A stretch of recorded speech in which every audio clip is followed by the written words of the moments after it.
Сәлеметсіздер ма оқушылар, қалдарыңыз қалай? Бүгін сіздермен жаңа бөлімді бастаймыз. Қиял адамға тән қасиет, тілдік бағдар бойынша сөз таптарын бастаймыз. Бүгінгі сабақта тыңдалған мәтін мазмұны негізінде сұрақтарға жауап беру, көтерілген мәселе бойынша өз ойын білдіру. Оқушылар, сабағымызға бір қадам жасау мақсатында суреттерді негізге ала отырып, қиял туралы не білетінімізді дара диаграммаға түсіріп көрейік.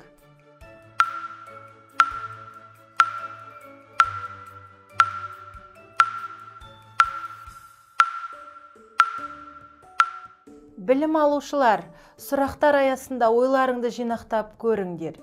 Қиял, қиялдау сөздерінің мағынасы қандай? Қиял мен арман сөздерінің арасында қандай ұқсастық пен айырмашылық бар деп ойлайсың?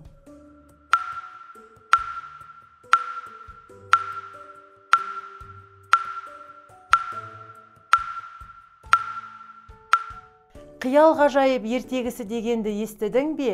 Оның басқа ертегілерден қандай айырмашылықтары бар?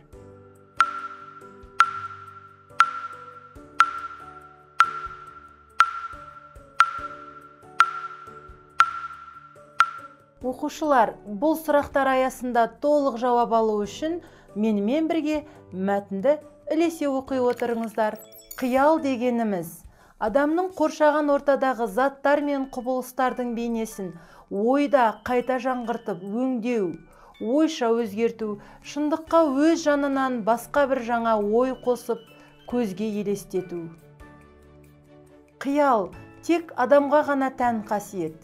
Адамда қиял пайда болған кезде ми қабығында бұрын жасалған уақытша байланыстар өзгеріске ұшырап, жаңа нәрселердің бейнесі туып отырады. Уақытша байланыстарды ойша қайта жасап, өңдеу кезінде адамның ішкі ойы шешуші рөл атқарады. Әр адамның қиялы әр түрлі болады. Ол адамның жасына, өмірден көрген білгеніне, мақсаты мен қызығушылығына байланысты. Қиял шындыққа жақын болса, ол шығармашылыққа оң әсер етеді. Ал мүмкін емес нәрсені қиялдаған адамның ойы айналасындағылар үшін күлкілі болып көрінуі мүмкін. Бірақ қиял қалайда адамның ойын дамытып, оны алға жетелейтінін жоққа шығаруға болмайды. Қиял адам бойындағы ерік жігерді де тәрбиелейді. Қиялы мен арманы сай келген бала өскенде мықты, ортасында сыйлы азамат болады. Өйткені қиял арқылы алдағы ісінің нәтижесін, өмір жолын дұрыс болжап көре алады. Оқушылар, мәтінді қайта тыңдау арқылы нақты сұрақтарға жауап беріп көріңіздер. Қиял қалай пайда болады?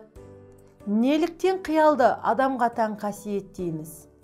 Қиялдың әр адамда әр түрлі болуының себебі неде?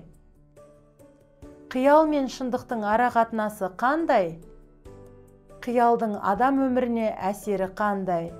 Сөз таптары қазақ тілінің терминдер жүйесін қалаған Ахмет Байтұрсынұлы енгізген термин.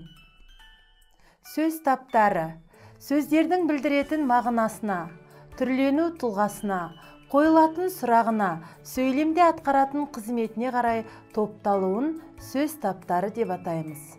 Оқушылар, сіздер білесіздер ме, қазақ тілінде неше сөз табы бар?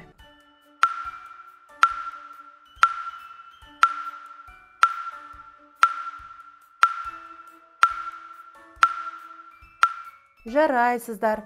Әрине, қазақ тілінде 9 сөз табы бар. Оларды атай аласыздар ма? Сөз таптары: зат есім, сын есім, сан есім, есімдік, етістік, үстеу, еліктеу сөз, шылау және одағай. Тілдегі сөздерде адамзат қоғамы сияқты өз ішінде бірнеше топтарға бөлініп, бір-біріне бағынып, бір-бірімен байланысып, іштей аралас-құралас болып жатады. Кейбір сөздерге сөз тудырушы жұрнақтар жалғанып, сол сөздер бір сөз табынан екінші бір сөз табына ауысатын да жағдайлар кездеседі. Сөздер де сол секілді араласа жүріп адамның ойын білдіреді. Бірақ Тілдегі барлық сөз нақты бір белгілеріне қарай бір сөз табына жатады. Олар қандай белгілер? Қарап көрейік. Бір сөз табына енетін сөздің барлығы бірыңғай ұғымдарды білдіреді. Мысалы, зат есімнен болатын сөздердің әрқайсысы заттың, құбылыстың, ұғымның атын білдіреді. Мысалы, мектеп, ақыл, тәңір, ереже, аяру, тұмар. Бір сөз табына енетін сөздердің барлығы бірдей сұраққа жауап береді. Мысалы, зат есімдер кім, не, кімдер, нелер, кімі, несі. Сын есімдер қандай, қай. Етістіктер не істеді, не қылды, қайтты. Бір сөз табына енетін негізгі түбір сөздер бірдей сөйлем мүшесі қызметін атқарады. Мысалы, зат есімдер негізінен бастауыш, толықтауыш қызметін атқарса, етістіктер баяндауыш қызметін атқарады. Бір сөз табына жататын сөздерге бірдей қосымшалар жалғанады. Оны сөз табының түрленуі деп те атайды.